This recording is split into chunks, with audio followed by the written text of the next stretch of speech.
Olá, todo mês de março é tempo de olhar com lupa a participação feminina nas mais variadas áreas e não é diferente na política. Mas na política, março também é uma época de muita movimentação em anos pares por causa da filiação partidária para quem quiser disputar eleições em outubro.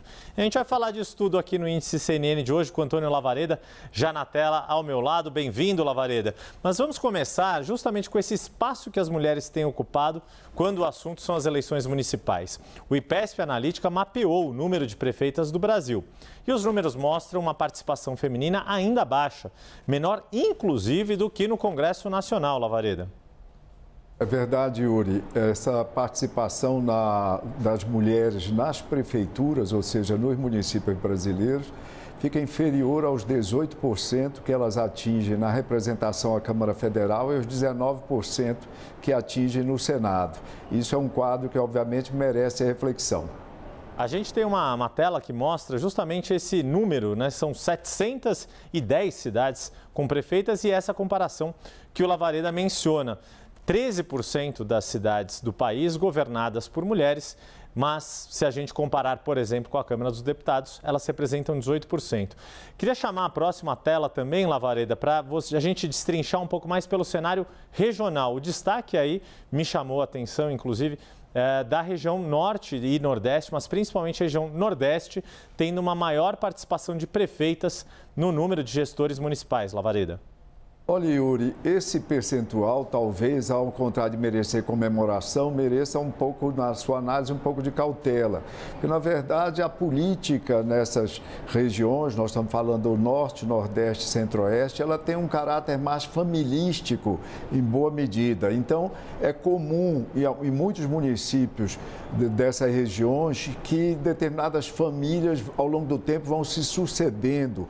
Os maridos ocupando a prefeitura, e tempos depois, porque não pode ser na sequência por conta das proibições legais, e mais adiante as mulheres os substituindo à frente dos municípios.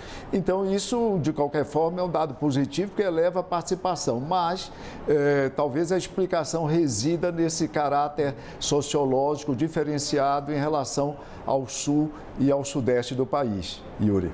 Pois é, sul e sudeste, né? O sul principalmente, Rio Grande do Sul é um estado que tem muitos municípios e acabam tendo esse destaque pelo lado negativo ali, de uma participação inclusive inferior a 10% do número de prefeituras. Mas esse é o cenário que a gente viu sair das urnas nas últimas eleições. E o que a gente pode esperar de 2024? Aqui com o Índice CNN a gente já consegue projetar em parte esse cenário futuro. Nas 26 capitais do país, as pré-candidatas representam 1/5 dos 3 nomes mais bem colocados em cada cidade no agregador de pesquisas que é criado pelo IPESP Analítica e uma exclusividade aqui da CNN. Ainda é abaixo do tamanho do eleitorado feminino, como a gente vai ver na tela, mas é um pouco acima da proporção nacional. E aí te pergunto, Lavareda, a gente pode perceber diferenças em comportamento do eleitorado nas capitais, comparando com as demais cidades, nesse quesito da participação feminina ou não? Isso acaba sendo indiferente ou acabam sendo comportamentos semelhantes? Teoricamente, Yuri, nós temos que ver que nas capitais há uma opinião pública, digamos, mais estruturada e com uma formação educacional, na média, superior às das regiões menos desenvolvidas do país. Então, isso termina se refletindo também no maior percentual de mulheres que são competitivas do ponto de vista das eleições majoritárias nas capitais, Yuri. Isso é importante nós destacarmos, sim. Pois é, que é esse número que está na tela, né? 21% é a proporção de mulheres entre os 3 primeiros colocados nas capitais até agora, nas 26 capitais aí que são monitoradas pelo Índice CNN, além de outras cidades com mais de 200 mil eleitores, num total de 16 pré-candidatas que estão, pelo menos, nas 3 primeiras posições. E já que a gente está falando de mulheres e de capitais, a gente não pode deixar de ir para uma capital em especial, que é Campo Grande, em Mato Grosso do Sul. Primeiro, por ser a única capital com uma prefeita candidata à reeleição, Adriane Lopes, e segundo, por ter não uma, mas 2 mulheres nas primeiras colocações. Lavareda, queria que você falasse um pouquinho desse cenário da capital sul-matogrossense.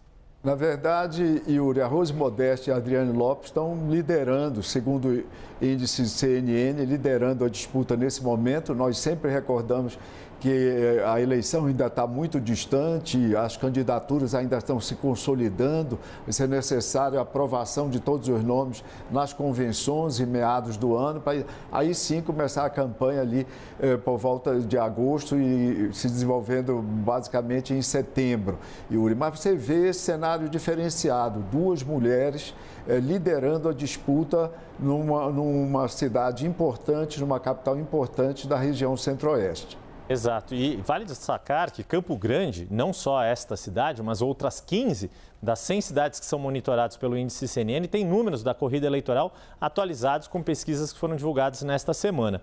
E aí não vou deixar de perder a chance de ter Lavareda conosco para a gente tratar não só do cenário atual da cidade de São Paulo, depois da divulgação de pesquisa da Datafolha, mas contar um pouco dessa trajetória desde o fim do ano passado até aqui, também com duas mulheres na corrida pela cidade de São Paulo, mas também uma corrida que, por enquanto, está bem polarizada entre dois nomes, que é o que a gente vai ver na tela neste momento, Lavareda. Os índices aqui, o Datafolha registrou um empate técnico, mas pela média ponderada aqui, o agregador de pesquisas do IPESP Analítica traz, mostra esse cenário ainda com um leve...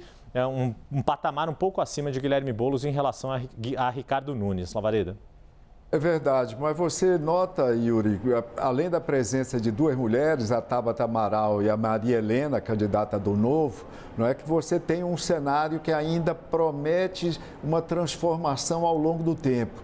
Da última vez que nós tratamos do índice CNN relativo a São Paulo, eu lembrava que nunca houve uma eleição anteriormente em que apenas dois candidatos tenham atingido os 2 dígitos, ou seja, 10% ou mais das intenções de voto. O índice CNN com certeza vai evoluir bastante daqui para as eleições, Yuri. É isso, até porque tem cada vez mais saindo pesquisas. Mas para encerrar, Lavareda, há uma questão de fundo nesse cenário todo envolvendo a participação feminina. Na sua avaliação, como o Brasil pode aumentar a participação das mulheres no espaço da política, não só no nível nacional, Congresso Nacional, etc., mas justamente no nível local, nas cidades, nos municípios? Yuri, o Brasil ocupa uma posição vergonhosa no ranking da União Interparlamentar Mundial do ponto de vista da representação feminina. Nós ocupamos a 131ª posição. Em piores posições. O Brasil, para você ter uma ideia, só ganha do Haiti na América Latina. Nós tivemos uma deputada federal, Yuri, em 1934, a primeira deputada federal, a Carlota Pereira Queiroz, uma médica paulista. Pois bem, de lá para cá, isso correspondia a 5% dos assentos da Câmara Federal, porque naquela época eram 214 vagas. Agora nós estamos em 18% apenas. Veja o seguinte, apenas 18%. Eu estava domingo acompanhando na CNN Portugal a eleição de lá, para a qual o IPESP fez um programa de pesquisas, eles elegeram 34% de mulheres. E eu estava fazendo uma conta, Yuri, uma conta simples. Para nós chegarmos a um percentual, não de 34, mas de 33, um terço, pelo menos, o Brasil vai demorar ainda 40 anos mantido a mesma velocidade. E isso se deve a quê? Numa frase para sintetizar, se deve ao sistema eleitoral que nós temos.